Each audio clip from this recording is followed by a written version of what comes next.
बारिश की बूंदों से भींगी मानवी ग्राउंड में एक टक निहार रही थी। मानो थोड़ी देर पहले जो कुछ भी हुआ वो बस एक पुराना सपना था। उसकी ये हालत देख रितु उसे घुमाने ले गई, लेकिन मानवी का बेचैन मन हर तरफ युग को खोज रहा था। ना चाहते हुए भी युग उसे याद आ रहा था।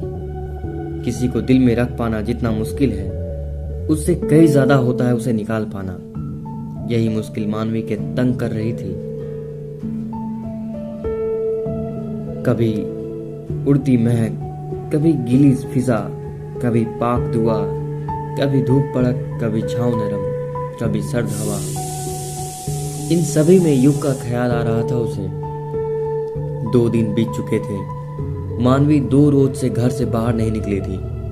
अचानक मानवी को इतना शांत देखकर कनक जी परेशान होकर उठी, मगर मानवी ने इस बार किसी से कुछ नहीं कहा। कनक जी समझ तो रही थी कि कुछ बात तो है, मगर वो क्या है? मानवी की चुप्पी उसकी बीमारी को बढ़ावा दे रही थी। युग के साथ बिताए हर एक पल उसे जीने नहीं दे रहा था। उसका अचानक हमेशा सरप्राइज करना और बदमाशियां ही याद आ रही थी। मानवी की आंखें बेजान होकर रोई जा रही थी। कुछ दिन रुककर कनक जी ने रितु को बुला मानवी के साथ बाहर जाना चाहा। शायद मानवी को अच्छा लगे, लेकिन शायद मानवी होकर भी वहां नहीं थी। उसका जी भर कर रोना चाहता था, लेकिन किसके लिए? बहुत देर हो चुकी थी। सब खत्म हो चुका था। दिन बीतते जा रहे थे। मानवी खुद से सिमटते जा रही थी। उसकी हंसी अब बात बात पर नाराजगी से बाहर आती थी। मानवी की यह हालत देख कनक जी परेशान हो उठी और एक रोज वो बोली, क्या बात है जोई?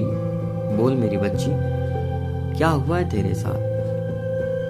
मानवी की सूनी आंखें कनक जी को देखते हुए बोली, छेड़ते तो उन्हें हैं जिनके पास कुछ होता है दादी। मेरा तो सब लुट चुका। मानवी की ये बात कनक जी को और भी परेशान कर गई।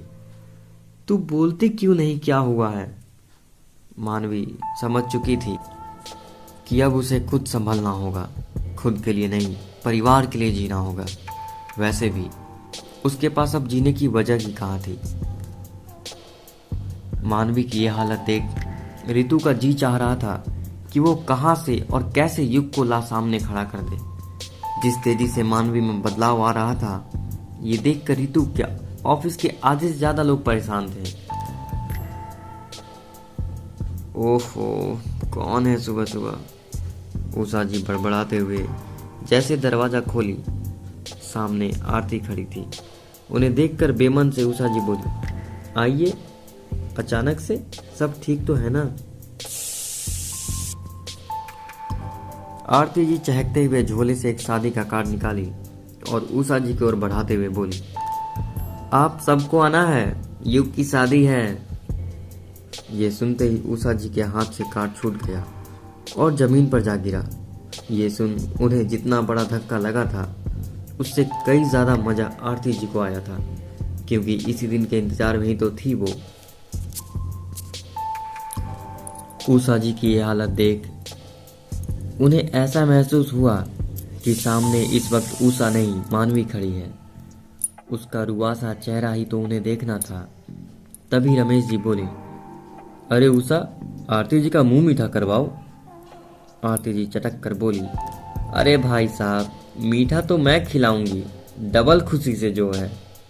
बेटा सरकारी हो गया और बहू भी कामसुख आ गई। ये सुनकर उषा जी का मन मानवी पर ही अटका था कि जब ये बात उसके तक पहुंचेगी तो क्या होगा उस वक्त। आरती जी उषा जी की परेशानी भाप चुकी थी। तभी कमेंट करते हुए बोली, आप भी अपनी बेटी ब्याह लीजिए। इतना कहे वो चुपचाप निकल गई।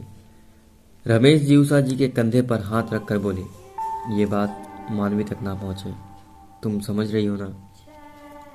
उषा जी की आंखों से आंसू बह निकले। आंचल से आंसू पोंछते हुए बोली, वो मैं चाय लाती हूँ। इतना कहकर वो किचन की ओर बढ़ गई। रमेश जी जानते थे उषा माँ है, उसे भी तकलीफ है। 2 दिन रुककर उषा जी कनक जी को फोन कर बोली, नमस्ते माँ, कैसी हैं आप? उनके बातों में दर्द साफ था। कनक जी बोली, तू रो रही थी क्या? उनका इतना कहना कि उषा जी फपक रो पड़ी और बोली, माँ, आप ये बात मानवी को नहीं बताइएगा, आपको मेरी कसम। कनक जी ने हल्का गुस्सा करते हुए कहा, तू बात बता पहले, पहली मत बुझा। उषा जी रोते रोते सारी बात कहना शुरू की। ये सुनकर कनक जी समझ चुकी थी कि मानवी की ये हालत कैसे हुई। उनके भीतर नफरत तेजी से पनप रही थी। उषा जी का फोन रखते ही वो अपने फोन में किसी का नंबर ढूंढने लगी।